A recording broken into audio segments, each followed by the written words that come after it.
this diagram, about 65% of the precipitation evaporates globally,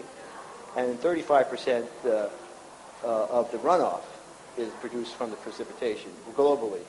And in Colorado headwaters, 81 and 19%. So the question now, what happens in Thailand?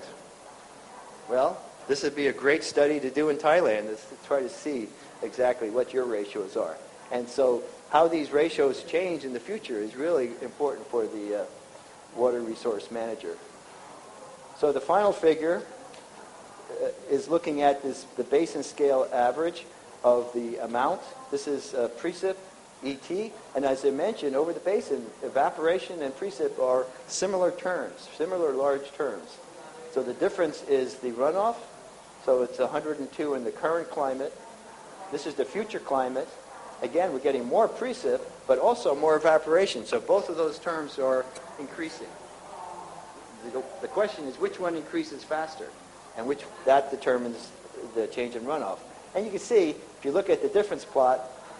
we get 40 millimeters more precip, 45 more millimeters more evapotranspiration. So evapotranspiration wins by a small amount. There's uncertainty in this number. So even though it says minus 5 millimeters, there's still a lot of uncertainty whether this is really true. Even with this very detailed process study, we have to get even the smaller scale terms right, like evaporation.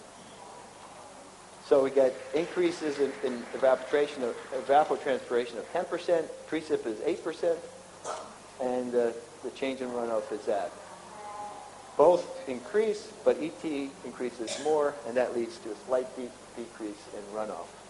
So going back to this diagram, what I said at the beginning was that the CMIP5 suggests Colorado water cycle will have the following changes. What we actually found from the high-resolution runs was the precip increases by 8%, so much larger than predicted by the model. Evapotranspiration, however, is larger than predicted by the global models. Net effect is a minus 5% runoff. The global models predicted minus 12%. But you can see we have different terms, different answers when we go to the regional scales. What about Thailand? That's an interesting research problem, and hopefully we can look at that in the future. So, in conclusion, both precip and evapotranspiration increase under a warmer, moisture climate. Evaporation fraction increases, and the runoff efficiency decreases. Summer precipitation is interesting because it actually decreases, which is counterintuitive. And this really comes up because the Hadley cell is expanding. And we need more research on that. So this is just a list of publications, and I think I will just end there with some contacts. Potential new projects that we can think about is doing these kind of simulations for Thailand, looking at climate change and urbanization, changes in precip, evaporation, runoff, floods and droughts, agricultural. And the key point here is that 4-kilometer resolution allows you to do explicit simulations of atmospheric convection. And I'll just end now with a movie about pollution plumes in the global movie. And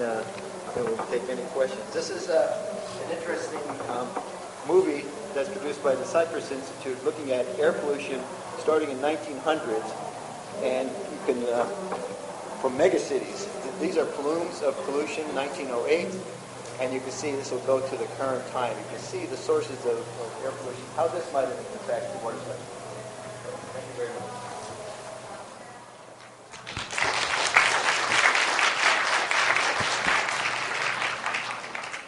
Thank you very much ร้อยคิดว่าน่าจะเป็นโอกาสอันดีนะครับที่จะแลกเปลี่ยนกันถ้าท่านใดมีคำถามมีคอมเมนต์หรือว่ามีประเด็นที่จะแลกเปลี่ยนกับอาจารย์รอยโปรเฟสเซอร์รอยเชิญเลยครับเรามีเวลาประมาณสัก5 นาทีนะครับ 2-3 คำถามได้ I'd like to thank you very much, and I think Dr. Amnat should try to convince you to help us form a team to do this kind of simulation as well. It will be a very great research for Thailand to join you in your team and learn from your model of simulation of all these things with the Thai data in. And hopefully we can have some collaboration in the future. Thank you. form some collaborative research opportunities using some of these techniques that we've developed. มีอีกไหมครับอาจารย์ผมจะถ้าใครมีคำถามเชิญเลยนะครับผมก็จะสรุปไปเรื่อยๆพูดไปเรื่อยๆนะครับคืออาจารย์ลอยแสดงให้เห็นเนื้อหาในเรื่องเชิงลึกนะครับนอกจากในเรื่องของประเด็นการอันที่หนึ่งแหละผมว่าเราเห็นว่าการที่จะทำวิจัยแก้โจทย์อย่างนี้นะครับจะต้องใช้ทีมงานที่หลายสาขามากนะครับอาจารย์เขาทำในเรื่องของไฮโดรไซเคิลแต่ว่าทีมงานเขาเนี่ยมีหลากหลายมากทั้งที่เป็นโมเดลเลอร์จริงๆนะครับทั้งที่เป็นทางด้าน atmospheric science แล้วก็ทางด้านไฮโดรโลจีด้วยนะครับแล้วก็เราก็เห็นว่า tools ที่เขาใช้นะครับเครื่องมือที่เขาใช้ก็มีทั้งอย่างเช่นโมเดลลิ่งเนี่ยก็เป็นสเกลที่ระดับใหญ่ระดับโลกแล้วก็จะดึงดาวสเกลที่มันเป็นการเปลี่ยนแปลงระดับโลกระดับใหญ่ๆหรือว่าระยะเวลายาวๆเนี่ยลงมาเป็นการศึกษาระดับโลคอลของอาจารย์เขายกตัวอย่างในเรื่องของโคโลราโดให้เราดูนะครับก็มันก็เป็นทูลอันหนึ่งวิธีการอันหนึ่งที่เราจะทำได้นะครับมีไหมครับOkay, so I have general question. So under the global warming, suppose we have the temperature increase 2 or 3 or 4 degrees in the future. So what's going to happen to the water holding capacity of the atmosphere? It's going to be increased, or you said the evaporation increased a lot, evaporation compared to precipitation. So how that's going to affect the general hydrological cycle? Yeah, that's a good question. So as the temperature increases, the water holding capacity of the atmosphere will also increase. And it typically goes as the Clausius-Clapeyron equation. So it's about 7% more water per degree Celsius. So if you looked at my simulations, we were simulating a 2 degrees C climate impact, and the moisture increase was 15%. So that goes nicely with the Clausius-Clapeyron equation. So 2 times 7, you get to that 14%. So that increases the mixing ratio of water vapor, and we're getting, over the winter time, we're getting about 12% more precipitation. So in the orographic regime, it's actually more efficient than the global water cycle. So I mentioned to you, globally, it's 2% per degree C, which is about 4% per degree Celsius. But over the orographic, we actually get more. And that's because locally things can change. If you look at convection, though, convection is driven by that same Q, the moisture in the boundary layer. So as you increase that, you get more convection. But because of the energy constraints due to the fact that the solar radiation is stronger, you get an increase in evaporation of only 2% per degree C average. So those two actually don't match, but they're different physics. And this is why it's important to actually resolve the convection, because that gives you an idea of how frequently the storms are going to occur. What we're seeing in the global models, and I presented some of this on Tuesday at another session, is that we're getting more intense storms. And because the water vapor mixing ratio is higher, that leads to more instability and more intense storms. So we're getting more heavy, intense storms, but we're getting less light storms. That's an interesting phenomenon that the models are predicting. It'll be interesting to see if it actually happens in the future. But we're starting to see it in the data as well, even if you look in the past data, those type of trends. Great question. Thanks. มีคำถามเพิ่มเติมไหมครับโอเคครับถ้าไม่มีก็ Thank you very much for very interesting lectures ขอบคุณมากครับอาจารย์เฉินนะครับอาจารย์เฉินเหวินนะครับแบ็กกราวด์ของอาจารย์คืออาจารย์จบทางด้าน Meteorology อุตุนิยมวิทยานะครับแล้วก็สนใจในเรื่องของความแปรปรวนของสภาพภูมิอากาศในช่วงระยะเวลาสั้นๆนะครับแล้วก็งานวิจัยของอาจารย์ตอนนี้ สนใจในเรื่องของการเกิดปรากฏการณ์ที่อยู่ในมหาสมุทรนะครับเอลนีโนลานีญาแล้วก็ระบบบนมรสุมที่ต่อเชื่อมกันระหว่างมรสุมตะวันตกเฉียงใต้ที่อยู่กับประเทศไทยแล้วก็มรสุมตะวันออกเฉียงเหนือที่มาจากประเทศจีนนะครับวันนี้อาจารย์professor เฉินนะครับจะมาพูดในเรื่องของมรสุมตะวันเขาเรียกว่า East Asian Winter Monsoon นะครับที่